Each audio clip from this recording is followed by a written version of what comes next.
नमस्कार। दलितों के मसीहा डॉक्टर भीमराव अंबेडकर।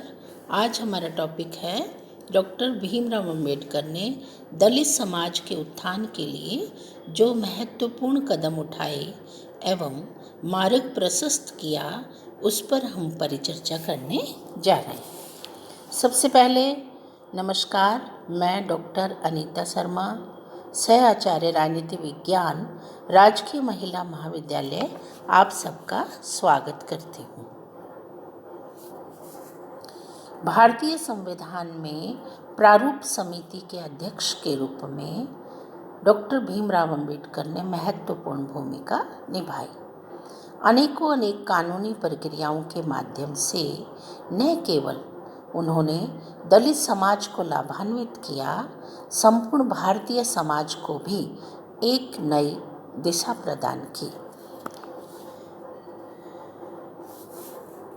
डॉक्टर भीमराव अंबेडकर ने जो महसूस किया दलित होने के नाते, और फिर उन्होंने अपने समाज के कल्याण हेतु, उत्थान हेतु, विकास हेतु जो सतत प्रयास किए, वो अपने आप में उन्हें मसीहा के रूप में स्थापित कर देते हैं।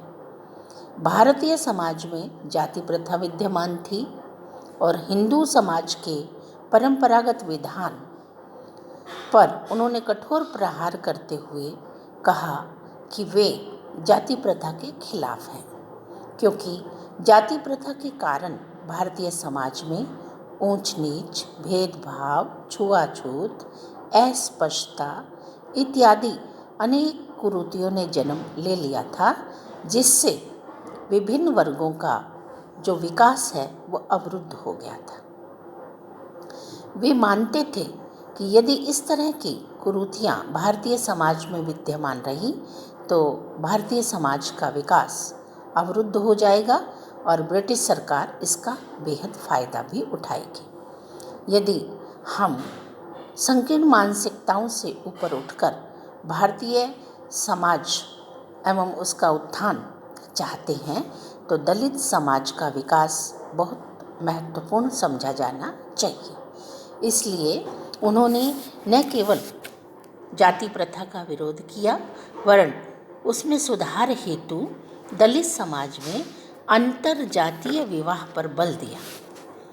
अंतरजातीय विवाह और सामूहिक भोज दो ऐसे कार्यक्रम हैं जोड़े जिससे समाज को बेहद लाभ मिल सकता था। अछूतों के जीवन और प्रवृत्तियों में सुधार पर भी उन्होंने बल दिया। वे चाहते थे कि अछूत परिवार अच्छी तरह रहन सहन रखें, अच्छा खान पान रखें, अच्छे कार्यों को संपन्न करें, और सबसे महत्वपूर्ण बात तो यही है कि संगठित होकर, संघर्ष करके, शिक्षित बनकर, उन्हें संघर्षरत रहकर अपने अधिकारों के लिए लड़ना होगा।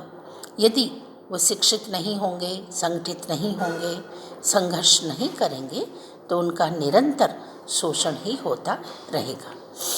इसी प्रेरणा के लिए उन्होंने 20 मार्च 1927 को महद तालाब आंदोलन में महिलाओं को संबोधित किया। विशेष रूप से महिलाओं को संबोधित करने का उनका उद्देश्य भी यही था कि ज़्यादातर घर में रहकर बच्चों का पालन पोषण, रख रखाव, खान पान इत्यादि महत्वपूर्ण कार्यों को महिलाओं द्वारा ही संपन्न किया जाता है। और उन्होंने सबसे पहले महिलाओं को संबोधित करते हुए इसी बात पर बल दिया कि तुम्हें स्वयं साफ सुथरा रहना है और उसमें अपने आप को, परिवार को, या परिवार के व्यक्ति यदि बुरे व्यसनों में फंसे हुए हैं तो उनका विरोध करना है, उन्हें समझाना है और उन्हें सही रास्ते पर लाने का प्रयास तुम्हें करना होगा।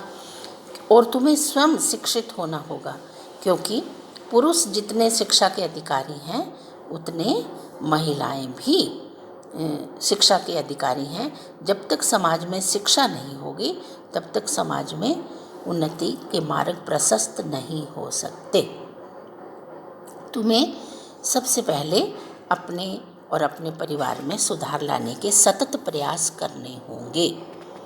फिर इसके अलावा अछूतों को वह सार्वजनिक स्थानों के प्रयोग का अधिकार देने के पक्ष में थे।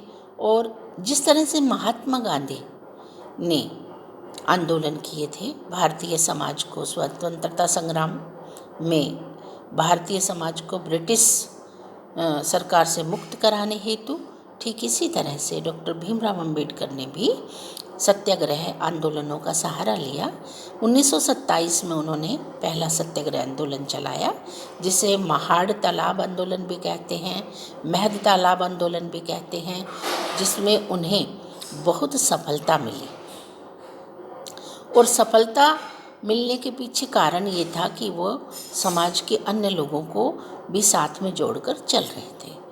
और सार्वजनिक स्थल पर पानी पीकर उन्होंने ये साबित किया कि जो भी सार्वजनिक स्थल है, कुआं, बावड़ी, तालाब, मंदिर, मस्जिद, गुरुद्वारे, अर्थात जो भी स्थान धर्म से संबंधित है, समाज से संबंधित है, व्यवस्था से संबंधित है, उसका उपभोग करने का अधिकार प्रत्येक भारतीय नागरिक को होना चाहिए।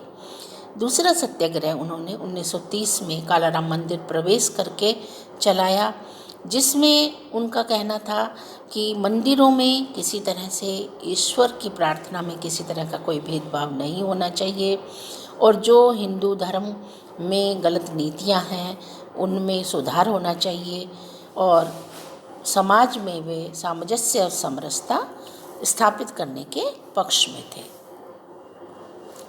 दलितों का प्रथम पृथक प्रतिनिधित्व। डॉक्टर भीमराव अंबेडकर चाहते थे कि दलित समाज को अलग से प्रतिनिधित्व मिल जाए ताकि उनको राजनैतिक शक्ति प्राप्त हो सके, क्योंकि जब तक राजनैतिक शक्ति प्राप्त नहीं होगी तब तक सामाजिक व्यवस्था में बदलाव लाना बहुत कठिन है। समय समय पर वे ब्रिटिश सरकार के सम्मेलनों में आवाज़ उठाते रहे, और फिर ब्रिटिश सरकार की जो पॉलिसी थी डिवाइड एंड रूल की या सांप्रदायिक प्रतिनिधित्व की नीति थी, तो उसे दबाव डालकर डॉक्टर भीमराव अंबेडकर से सिग्नेचर भी करवा लिए गए, लेकिन वह सदैव तत्पर रहे कि दलित समाज को अलग से प्रतिनिधित्व मिल जाए ताकि उनके विकास के मार्ग प्रशस्त हो सके। दलितों की स्थिति में सुधार के कानूनी उपाय। 1930 में डॉक्टर भीमराव अंबेडकर ने स्टार्ट कमेटी के समक्ष कुछ सिफारिशें रखी, जैसे दलित छात्रों के वजीफे की संख्या बढ़ाई जाए, उनके लिए छात्रावासों की व्यवस्था की जाए, कारखानों, रेलों, कार्यशाला, अन्य ट्रेनिंग के लिए उन्हें वजीफ़ा दिया जाए, विदेश में इंजीनियरिंग पढ़ने के लिए वजीफ़ा दिया जाए, यानी आर्थिक हेल्प दी जाए। इन सभी कार्यों की देखभाल के लिए एक विशेष अधिकारी नियुक्त किया जाए। कहने का तात्पर्य ये है कि डॉक्टर भीमराव अंबेडकर कुछ कानूनी उपायों के माध्यम से इस समाज को लाभान्वित करना चाहते थे, आर्थिक हेल्प करवाकर, ताकि उनका मनोबल और आत्मबल बढ़ाया जा सके। धर्म परिवर्तन। डॉक्टर भीमराव अंबेडकर हिंदू धर्म की परंपराओं से बहुत दुखी थे एवं अपने आप को प्रताड़ित महसूस कर रहे थे। उन्होंने यह प्रण किया, हिंदू धर्म में जन्म लेना तो मेरे बस की बात नहीं थी, लेकिन मृत्यु के लिए मैं किसी अन्य धर्म अर्थात बौद्ध धर्म को ग्रहण कर लूँगा। 1956 में लगभग 5 लाख व्यक्तियों के साथ उन्होंने बौद्ध धर्म को अपना लिया। इस धर्म को अपनाने का मुख्य उद्देश्य उनका यही था, दलित वर्गों को अलग से एक पहचान दिला दी जाए और उन्हें जिन प्रताड़नाओं से भारतीय समाज में नीचा देखना पड़ रहा है वो कभी भी नीचा न देख सकें, अर्थात सदैव उच्चतर श्रेणी में रहकर अपना विकास कर सकें और अपनी इच्छा से समस्त कार्यों को संपन्न कर सकें। इसमें कोई संदेह नहीं कि डॉक्टर भीमराव अंबेडकर दलितों के मसीहा थे, क्योंकि उनके द्वारा किए गए सतत प्रयास और कानूनी प्रबंध इस बात का संकेत देते हैं कि दलित समाज के लिए संघर्ष करने वाले अद्भुत योद्धा थे डॉक्टर भीमराव अंबेडकर। इसीलिए लेखक ने उनकी तुलना अमेरिका के महान निग्रो नेता पॉल रॉबर्टसन रॉबसन से की, जिसने अमेरिका के श्वेत बहुमत के विरुद्ध निग्रो जाति के आक्रोश को व्यक्त किया था। अर्थात उपयुक्त वर्णन को देखकर हम इस निष्कर्ष पर पहुंचते हैं कि डॉक्टर भीमराव अंबेडकर ने संविधान निर्माता होने के नाते, दलित समाज का प्रतिनिधित्व करने के नाते, विधि के प्रकांड पंडित होने के नाते, युग परिवर्तक होने के नाते न केवल दलित समाज के लिए कार्य किया, वर्ण भारतीय समाज को भी एक नई दिशा और नया मार्ग प्रशस्त कर अग्रणीय श्रेणी में रखने का कार्य किया है।